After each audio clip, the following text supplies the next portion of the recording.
Hello and welcome to the podcast. Today is Alexander Graham Bell Day. Who knew? Well, not me until a few minutes ago. And I thought, what do we know about Alexander Graham Bell? The telephone, right? Does the name ring a bell? Well, that's Pavlov. Anyway, I dived into an article. I'll put a link in the description to this video, and it is called 50 Interesting Facts About Alexander Graham Bell. I'm only going to read a few, but right away, I was kind of hooked. Initially, number one, Alexander Graham Bell was not originally from America. He was actually born in Edinburgh, Scotland. Well, of course, he was Scottish. All us Scots know that. Why would you be confused? But some confusion is perhaps understandable. His mother, this is another fact from the same article, Eliza Grace Simons, was deaf due to the effects of a childhood illness. In order to communicate with her, Bell had to speak with his mouth pressed up against her forehead. This allowed her to feel the vibrations from his voice and decipher what he was trying to communicate. Interesting. I did not know that. Now, you may be thinking, well, you fool, you should have done. What sort of education did you get? Well, not one that told me that. Of course, power of the internet these days, but I found that absolutely fascinating. And then, although he was named after his grandfather and given no middle name at the time of his birth, Bell yearned for more. On his 11th birthday, he asked his parents for a middle name. How quaint is that? And he was gifted one, thus making him Alexander Graham Bell. And it does have a certain ring to it. I'm sorry. I didn't mean that to be a pun. Honestly, that wasn't rehearsed. It was bad, however. Either way, I don't have a middle name. We were too poor. And then it says that same year, what year would that be? Not sure, but let me not hold you up because I know you'll be busy. That same year, I'll add it in the text of the video somewhere. Bell created a machine to clean wheat. I didn't know that either. I should have known that, surely. After he saw firsthand what it was like for a human to do it, he claimed the task was both difficult and boring and stated that a machine could alleviate the workload. Bell's wheat cleaning machine was beloved and continued to be used at the mill for many years and put 15 workers into the unemployment scrap heap. I'm kidding. He didn't. And that was a good thing. He learned both Greek and Latin at the early age of 16. Again, depends on the education system you're in, but it is impressive. And then his parents feared for his health. This is Bell's health because I think his two younger brothers lost their lives to tuberculosis. So he was his parents' only surviving child. Again, I didn't know that, and that's tragic. So they, fearing for his health, convinced themselves if they left Scotland, how dare they? What are you saying?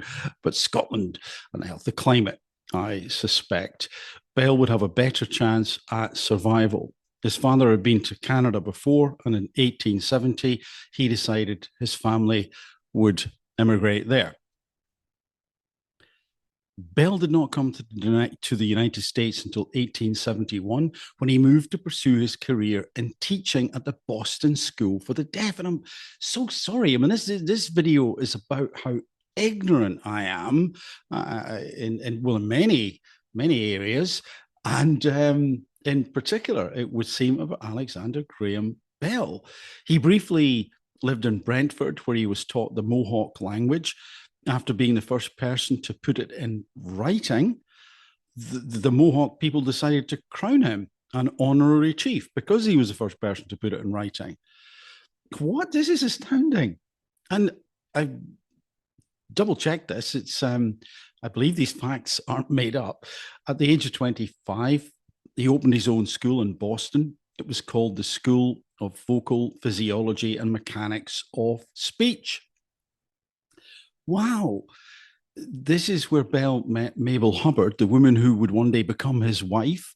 Hubbard was 10 years younger than Bell and had gone deaf after enduring scarlet fever as a child. And for me, what leapt out first time I glanced over this kind of biography, these facts, was that he was obviously very inventive from pretty much the get-go, seems to have been well educated, and had probably, I'm guessing, an interest in speech and hearing because of his mum initially, and then perhaps the lady who became his wife. So let me skip over that and go here. Bell played a role in the creation of an electromagnetic machine, which was similar to a metal detector, in an attempt to locate bullets lodged in bodies. Who is this guy? The device was tested on Civil War veterans. Bell used it to try and locate a bullet that was lodged in President James Garfield, but was only permitted to try it on the man's right side. After the president passed away, the bullet was found on his left side. I'm genuinely, this is not for effect as I'm reading this, because I haven't read all of them. I'm reading that one live, as it were, experiencing it live. Good grief. How did I not know this? Bell's earliest recordings of sound were meant to help his students who were deaf. Instead of capturing audible sound, these recordings picked up noises and changed them into lines that were then traced onto plates. Since his students were deaf, they learned to change their voices until the tracings mirrored the ones he created, which helped him learn to speak. I mean, I've heard about Edison, of course, and Tesla and Einstein, although more on the theoretical side of things. This is amazing. After reading a technical work written in German, Bell discovered a way for speech to be transmitted electrically.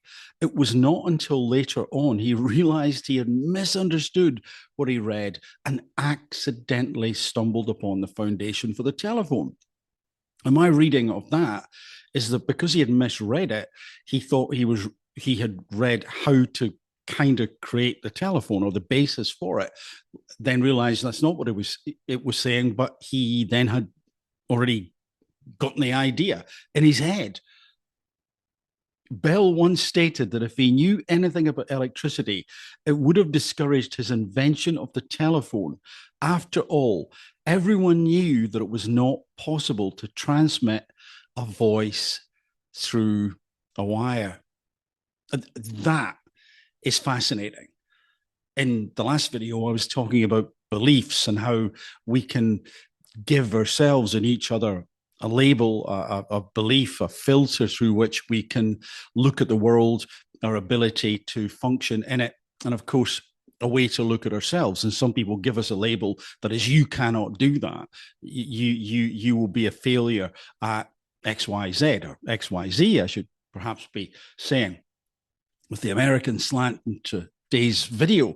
And there we go. Bell didn't have those limitations. Essentially, according to this article, he's saying that if I had looked at it and how complex it was, I probably would have given up before I started. Isn't absolutely fascinating? And it reminds me of another bit of research that I read, that sometimes the people who've got the radical solutions, but the ones that will work and are radical, are from a different field entirely. Like maybe they're involved in cheese making and they go and visit an assembly line for car seats made out of cheese. No, not quite what I mean, but hopefully you get the drift, that people coming at things without any restrictions, but being technically minded enough, can often make suggestions that prove to be extremely fruitful. So let me see. Let's go back up, because I'm very aware that I want you to read the article if you're interested, because someone obviously took the time to put it together and there's much more in it. But what I'll do is I'll read the beginning of it, which is a bit back to front, but there's a nice summary here. Alexander Graham Bell is best known for his role in the invention of the telephone, but he was a pioneer in many other fields as well. For example, his genius helped him develop a device that aided in finding icebergs as well as an audiometer, which was used to detect problems with hearing. Again, the hearing thing. Isn't that fascinating? I mean, genuinely, I'm bowled over by this. His ideas also paved the way for metal detectors, airplanes, not quite sure how, I'd have to go and look that one up, and so much more. That's enough. That's enough to be getting on with, Alexander. Um, Bell's home even highlighted his capabilities, boasting a creation that is comparable to what we know today as air conditioning. And then it goes on to begin to list those 50 interesting facts. Wow. Wow.